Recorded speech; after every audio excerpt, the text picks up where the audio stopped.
O Marrano. Um tribunal para os judeus, de Anita Novinsky. Anita Novinsky.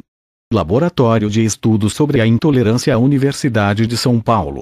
O povo judeu está presenciando um recrudescimento do antissemitismo e o futuro é totalmente imprevisível. Um encontro dedicado ao tema Inquisição e cristãos novos é oportuno e importante, pois velhos mitos, preconceitos e estereótipos estão sendo revividos, e movimentos antijudaicos estão crescendo em nível mundial. Tal fenômeno, passados apenas 69 anos após o Holocausto, é bastante preocupante. Há uma questão que preocupa a todos nós, cuja resposta, até hoje, ainda não é satisfatória. Por que um ódio tão longo e tão violento contra os judeus? Porque foi criado um tribunal, exclusivamente, para perseguir, prender e punir os judeus, depois de convertidos ao catolicismo. Vou procurar mostrar nesta breve exposição, que a Inquisição não foi um fenômeno isolado contra os judeus convertidos suspeitos de heresia judaizante, mas acompanhou um longo processo, fazendo parte de uma corrente antijudaica, que teve início na antiguidade, e amadureceu durante o período visigótico e com as leis do direito canônico, culminando com a Inquisição e o nazismo. Inicialmente vou fazer um percurso histórico, pois como disse Freud, quanto mais conhecermos o passado, melhor estaremos preparados para o futuro. Vou procurar mostrar os fatores que levaram à criação do Tribunal da Inquisição e o papel relevante que os judeus convertidos tiveram na construção e no desenvolvimento do Brasil. Por que eu denominei essa conferência um tribunal para os judeus? Por que esse título? Os judeus foram o único povo na história da humanidade, para o qual foi criada uma corte de justiça, especialmente voltada para punir os praticantes da religião judaica. A ação desse tribunal contra os judeus, do ponto de vista econômico, financeiro e cultural, teve tão ricas consequências que tem despertado o interesse, não apenas de historiadores, mas também de filósofos, sociólogos, antropólogos e psicanalistas, que têm procurado interpretar o fenômeno marrano, sob as mais diversas óticas. Vou iniciar com um preâmbulo para entendermos o que significou para os judeus o êxodo da Espanha, após terem vivido nesse país do ponto de vista cultural e econômico, o mais fecundo período de sua história na diáspora. 800 anos os judeus conviveram com os árabes na Península Ibérica, com o povo mais culto e civilizado da Europa e principalmente, com alto senso de tolerância. Quando, no ano de 1492, os reis católicos, Isabel e Fernando, expulsaram os árabes da Espanha, também foram expulsos os judeus, aos quais foi dada uma opção: converterem-se ou sair. Parece que, segundo os cronistas, metade do total dos judeus espanhóis se tornou católica, para poder ficar na pátria, enquanto a outra metade não quis aceitar nenhuma condição, e optou pelo exílio. Partiu, deixando tudo o que possuía: casas, propriedades, negócios, família. Após viverem na Península Ibérica pelo longo período de 15 séculos, os judeus da Espanha foram declarados estrangeiros e proibidos de viver na terra que sentiam como sua pátria. Ao serem expulsos, não foi nem por um momento considerado pelo rei, pelos poderosos, pelos letrados, os relevantes serviços prestados pelos judeus à sua pátria, seus trabalhos inovadores na ciência náutica, que levaram às grandes descobertas, sua contribuição para a filosofia medieval, para a medicina, literatura, nem seu papel fundamental como mediadores políticos e financistas. Não foi também lembrado o fantástico trabalho dos judeus como tradutores para as línguas vernaculares, dos textos clássicos gregos que permitiram, junto com os árabes, o florescer do Renascimento na Europa. A criatividade judaica, que fez a glória da Espanha medieval, foi completamente apagada, se propagando apenas a imagem dos judeus decistas, hereges e perversos. A expulsão da Espanha atingiu os judeus de surpresa, como um raio, pois na véspera da saída, os judeus ainda fecharam grandes negócios. O cronista dos reis da Espanha, Bernaldez, deixou-nos o testemunho de uma das mais dolorosas experiências vividas pelos judeus. Conta-nos ele como os judeus, no seu desespero, trocavam uma casa por um burro e terras vinhas por um pedaço de pano. Saíram da pátria de seus antepassados, da terra onde nasceram, pequenos e grandes, velhos e crianças, a pé ou montados em burros, e iam andando pelos caminhos e campos, uns caindo, outros se levantando, outros morrendo, outros nascendo, outros enterrando. Não havia cristão que não se compadecesse deles. E por piedade, os cristãos pediam aos judeus que aceitassem o batismo, para poderem ficar em suas casas, e cansados, alguns se batizaram, mas muito poucos, pois os rabinos lhes iam dando forças e faziam as mulheres e as moças cantarem e tangerem os pandeiros, para alegrar a pobre gente. E foi assim que os judeus saíram da Espanha. O refúgio mais fácil era cruzar a fronteira e entrar em Portugal. Dom João III, por interesses econômicos, garantiu-lhes abrigo temporário, prometendo que, passados 8 meses, os ajudaria a partir. Os cofres do tesouro encheram-se com o dinheiro que os judeus pagaram por cabeça. Mas os judeus espanhóis foram enganados por Dom João III, que em vez de ajudá-las vendeu os mais pobres como escravos. O monarca português cometeu ainda um dos mais bárbaros crimes, lamentado mesmo pelos cristãos. Mandou que se tirasse dos pais os filhos de 2 a 10 anos, para serem enviados às ilhas desertas de São Tomé, na África, onde, segundo o cronista Samuel Huske, foram devorados pelas feras. Conta ainda um cronista, que de uma mãe a quem tiraram 6 filhos, enlouquecida, se atirou entre os cavalos da carruagem em que passava o rei, pedindo-lhe que lhe deixasse pelo menos um. Quando os lacaios tentaram tirá-la, Dom João III lhes disse: deixem-na. É como uma cadela a quem tiraram os filhotes. Assim, o amor de uma mãe judia era comparado com o de um cão. A agonia dos judeus parecia não ter mais fim.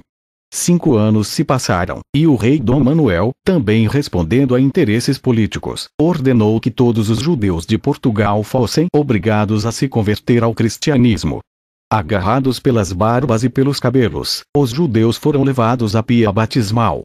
Os mais religiosos clamavam perdão ao Deus de Israel, muitos se mataram, outros mataram seus próprios filhos para que não vivessem na idolatria. Um pai sufocou seus 4 filhos embaixo do taliz.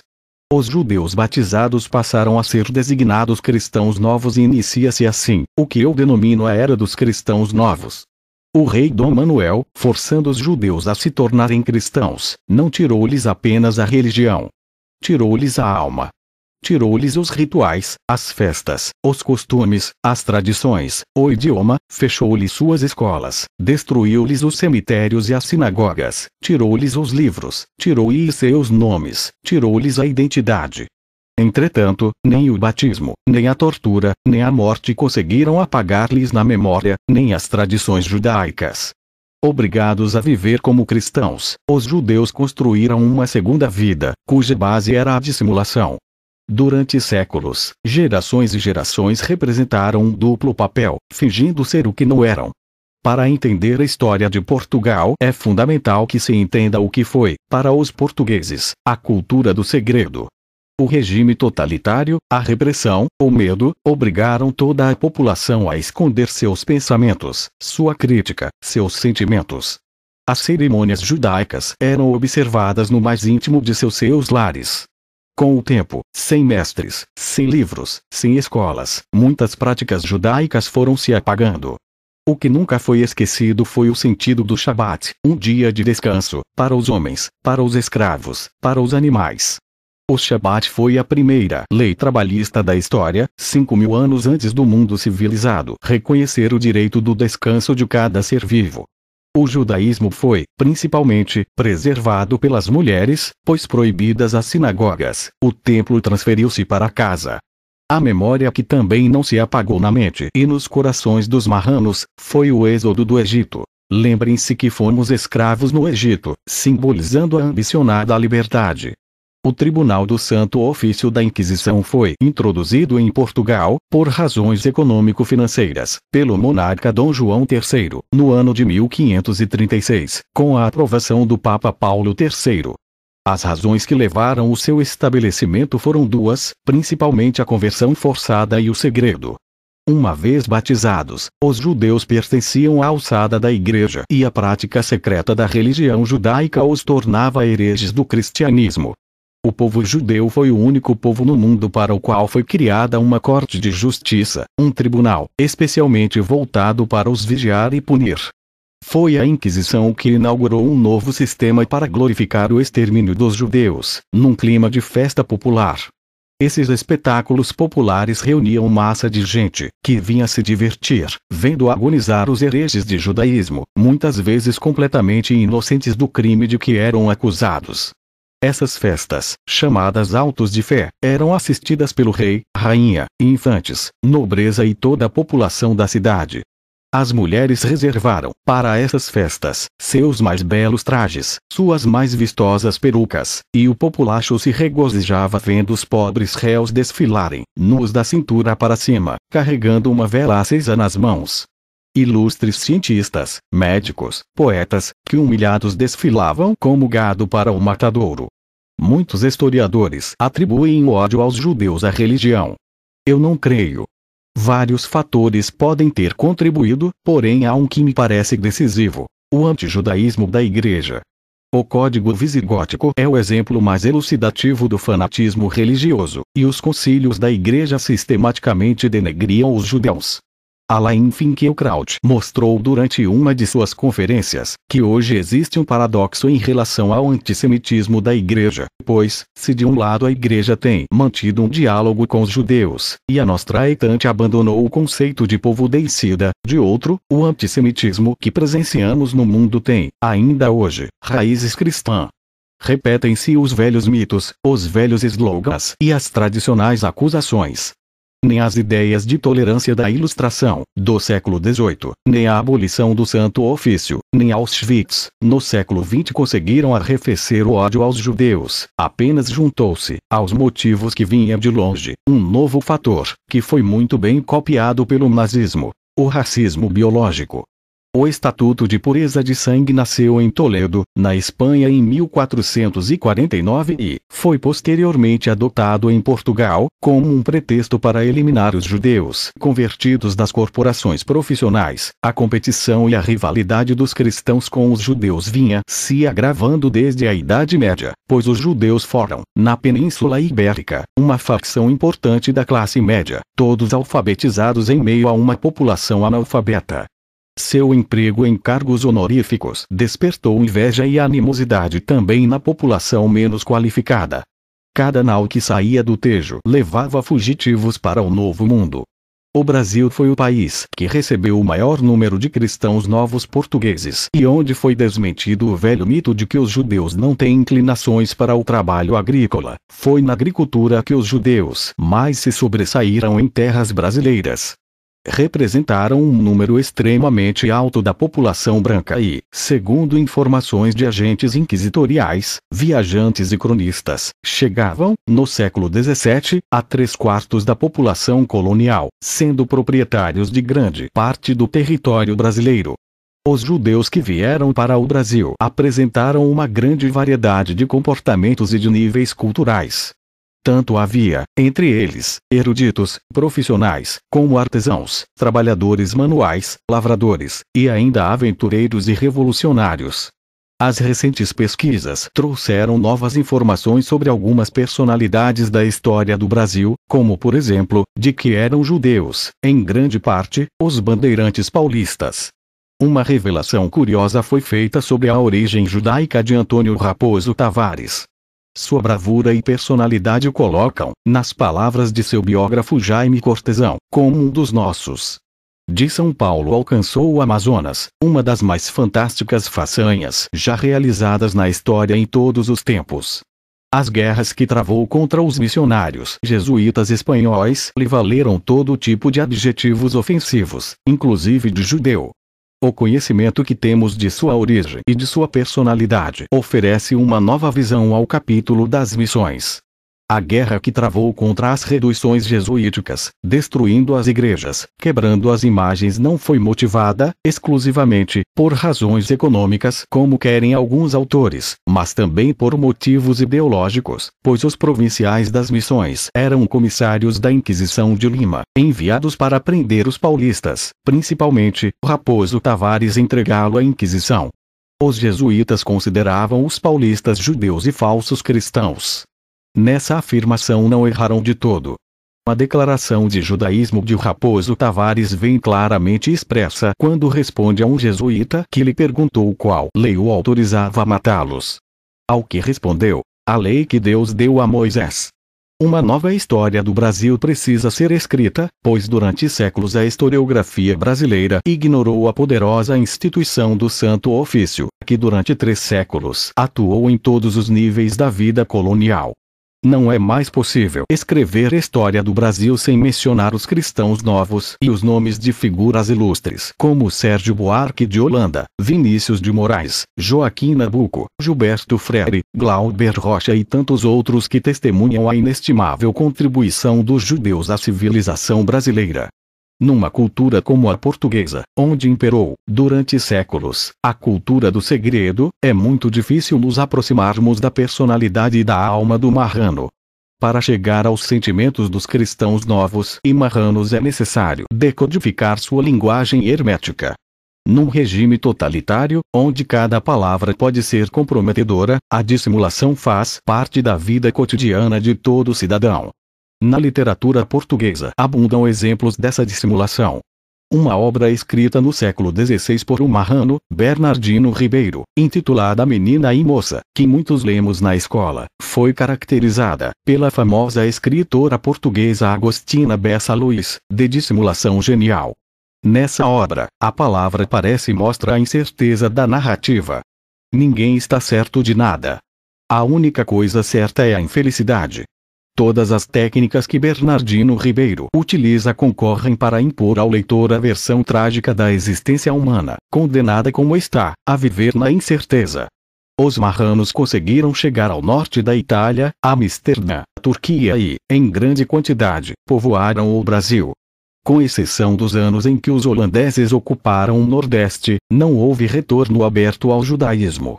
Os cristãos novos permaneceram sempre cristãos novos secretos, isto é, no meio do caminho, judeus para o mundo e cristãos para os judeus. Na América, vivendo sempre sob o signo da Igreja, desde a infância doutrinados no catolicismo, a assimilação foi muito mais fácil e numerosa do que na Europa, onde os marranos deram origem a comunidades sefaradins, cujos descendentes conhecemos hoje. Assim mesmo, o que surpreende é que houve os que, no Brasil colonial, permaneceram, durante séculos, judeus secretos, persistindo em manter sua identidade judaica. Esse é um fenômeno original na história.